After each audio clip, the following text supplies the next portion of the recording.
All right, it's Bill here. Get into my round two World Play or PDC darts World Match Play predictions. Again, a little different location. I'm not golfing today. It's piss and rain. Even if it was, I wouldn't be going golfing today. But I want to just give you my predictions for round two. How did I do in round one? Well, I went 10 for 6. I won the first 8 games. I was 8-0. And then I went 0-4 in a session and 2-2 in the last session. So 10-6, above 500. Hopefully you listened to me on my bets. I did get a parlay with James Wade and Dimitri Vandenberg, which that's nice. That's going to keep me afloat for the rest of the tournament. I used those winnings to bet on the rest.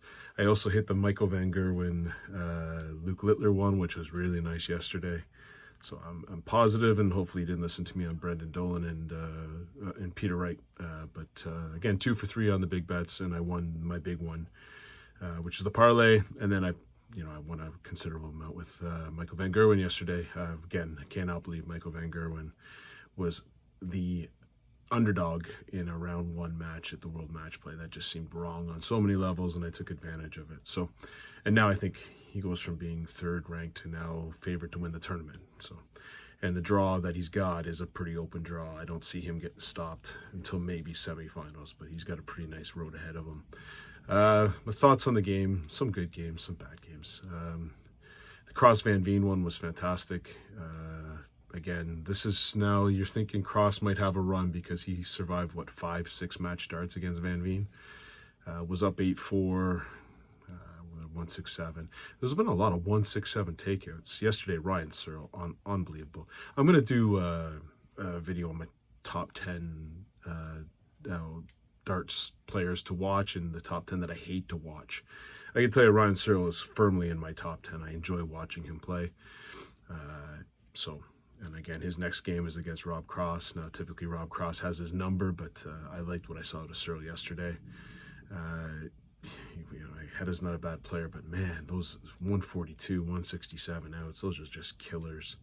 Go into the other games, who impressed? Obviously, I'm going to say it. Gilding was really good against Wright. I didn't suspect that. I thought Wright played okay. Wright just didn't hit doubles. There was some horrible double percentages. Chris Dolby, horrible double percentage. Wright couldn't hit a double. He had that game, 72. He just needed to win a double 12, and he went at double 12 in the next leg and couldn't hit it. Double 6, double 3. He hits that. He's up 5-5 going into the second, instead of down 6-4. Or actually, he would have been up 6-4 instead of down 6-4. So that was a big turning point in that game. MVG Littler was great to watch. MVG sunk his teeth in, which is what I expected. Littler didn't play bad. He just got off to a rough start. Just going through the rest, Humphreys was insane. Ross Smith, who I said was going to beat Josh Rock, and I like him for a run. I like him to a run to the semis. To be fair, we'll talk about that bet today. James Wade does what James Wade does. Dimitri Vandenberg with the 9-darter against Schindler. That's fantastic. Bunting just got past the line against Joyce. We talked about Van Veen. Cullen Dolan was a joke. Ratajski Chisnell. Jesus, Dave. That was terrible. And then, we went through Gary Anderson, Michael Smith. Michael Smith came out in that second set and said, I've got this game. So really, really impressive. Let's get into the games today. I'm going to do both round two, so today and tomorrow's games. First one, Ross Smith, Gerwin Price. As I said, whoever won the Ross Smith, Josh Rock, I like for a run. Plus 150 odds for Ross Smith. 180 hitter. Gerwin Price can beat him. There's no doubt Gerwin Price can beat him. I just like the way Ross Smith, and he was clinical on the doubles. If Ross Smith is clinical on the doubles, he takes Price. Price can be messy on the doubles. And again, I don't know the thing about Price. You got to get, if Ross Smith can get up on him, I think he takes him. And I like Ross Smith doing that. Gerwin Price, a hell of a front runner. He ain't a good come from behind player. So I'm taking Ross Smith in this one. I'm going to take Ross Smith to win 11-8, and I'm also going to include him in one of my bets. I'm getting plus 150 for him. And I think they're certainly not that far apart in terms of form right now. I'll take the player that's getting the better odds. Next game up, James Wade, Nathan Aspinall. I saw the interview with Aspinall. He's like, I'm going to have to do surgery or do some treatment or what he's got to do for his arm. James Wade is going to be the last person in the world that cares that Nathan Aspinall has an injury. Like, the last person in the world to care. He don't give a flying fadoo. So he's just going to be, to me, ruthless is what James Wade can be. Now, Aspinall can beat him. There's no doubt. James Wade is not a scorer. But what I liked about James Wade is his weighting. He can hit the doubles. You make a mistake. And if I take a look at Aspinall's doubles this year, then they're not very good. And I thought Aspinall kind of just got by in his game, maybe a little bit with the crowd. The crowd's going to be all over Aspinall. The crowd will be cheering for Aspinall.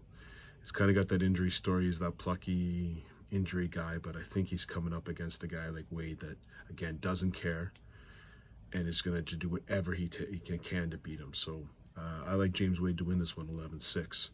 Next game up, Luke Humphrey, Stephen Bunting. I've read the Stephen Bunting story. I've heard of how great he is. He typically folds when he plays a good player, a la Michael Van Gerwen. He doesn't bring it. Humphrey's going to bring it. I don't see him. Now, I know Bunting's played him. Humphrey's okay. This is not a time to play okay. You got to beat him. Humphrey's going to win this game. I like him to win 11-7. Again, for Wade, I don't like the odds. Wade's actually the favorite. There's some money maybe to have on Aspinall plus 100. But, yeah, Humphreys, I don't like the odds, so I'm not going to take that. Next game up, Johnny Clayton, Dimitri Vandenberg. This is going to be a great game, I think. I wouldn't have said that about 6 weeks ago. I would have said Dimitri Vandenberg takes this on a cakewalk. Again, Dimitri Vandenberg's winning percentage at the World Match Play is insane. It's like in the 80%. This man gets on TV, he's a different cat. Now, Johnny Clayton likes his style. Dimitri Vandenberg is going to slow it down. Again, I don't think Johnny Clayton's going to complain about it, but I think it will interrupt his rhythm. If Johnny gets a lead, you'll see what Dimitri Vandenberg does. He plays the gamesmanship. He knows how to play in this tournament, and I love his odds, plus 120. Dimitri Vandenberg is the underdog, a man who won the UK Open and has been dominant on the World Match Play stage. I think it'll be a good game, but I look for Dimitri Vandenberg to win this one. I've got him winning 12-10, and if plus 120 odds, I will take it. Yes, please. Next game up, Andrew Gilding against Krzysztof Rutowski. Woo! Woo! This might go down in the annals of worst round 2 game ever. It has that chance. Gilding I've never seen him score like that all year against Wright. He was scoring in his doubles. He doubled out. That was the difference in the game. Wright should have won that game in my personal opinion, but Gilding was just on the doubles. Nuts. Krzysztof Rutowski is not your big scorer. He's usually on the doubles, but I think, Chisnell played so bad. I might have gave Chisnell a go. So I like the odds. You're telling me Gilding and Rutowski, I would say pretty even, considering the year they've had. I look at my stats. Again, if I take a look at the stats, what Gilding was 66th and Rutowski was 65th, or 68th. So you got 66 against 68. So very similar when it comes to my stats, but I'm getting plus 162 for Andrew Gilding to win. Yes, please. I'm going to take Andrew Gilding to win this one 11-8. Next game up is going to be a barn burner. Ryan Searle, Rob Cross. Rob Cross survived match darts. I think he'll have to survive match darts again. I really do. Ryan Searle looked a little slow against Hedda, and then he just turned it on and said goodbye. His double top hitting was insane. If Ryan Searle hits double top like he did against Hedda, I like Searle big time in this game. He's getting plus 137. Now, typically, Cross eats Searle's lunch. Cross, it says like a boogeyman. I guess they play in the Challenge Tour. He's always had him. There's just something about Searle that I really, really like right now.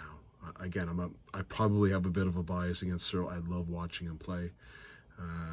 Again, Cross is going to slow it down a little bit with Searle. Not overly, but he will. Searle played Hedda, who's a very similar player to Cross, and handled him. I like Searle to handle him. It'll be a good game. I think it'll be 12-10 Searle. Plus 137 odds. Again, yes, please. Next game up, MVG Cullen. Mail it in, MVG 11-4. Not much to say here. Cullen played okay. Way better than what I expected him against Dolan. I don't think MVG's going to walk. He's beat Littler now. Doors wide open. He's going to get the winner of Gilding Rutowski. Please, MVG wins this one. He just basically has mailed himself into the semifinal. Or Cullen. If Cullen wins this, again, I think Gilding would give him a go, but I don't think MVG's going to he's just going to win. He just sees the door wide open, and he's going to break through it, at least get to the semifinals. And the last game up, Michael Smith, Chris Dobie. Last year it happened. Dobie won. Smith's different cat. What he did against Gary Anderson after the break was just fantastic. I like Michael Smith to win this one 11-8. So again, Ross Smith 11-8. So I'll go through my parlay bet. I've got Ross Smith plus 150 and Dimitri Vandenberg in a 2-team parlay for today. That's paying me plus 450. So I've got that one. The next game up, I've got a 3-team parlay. I'm taking Gilding, Searle, and Michael Smith, which plays plus 905. So 3-team parlay for the next game. Again, if I lose the Ross Smith game at the beginning, I'll put a 1 bet on Dimitri Vandenberg. Same thing will happen with Gilding if I miss the parlay. But if I stay with the parlay, I stay with the parlay. Hope everyone enjoys the games. Again, you can see here in my picks, I'm picking 1, 2, 3, 4 underdogs and 4 favorites. So let's see how I do. Cheers.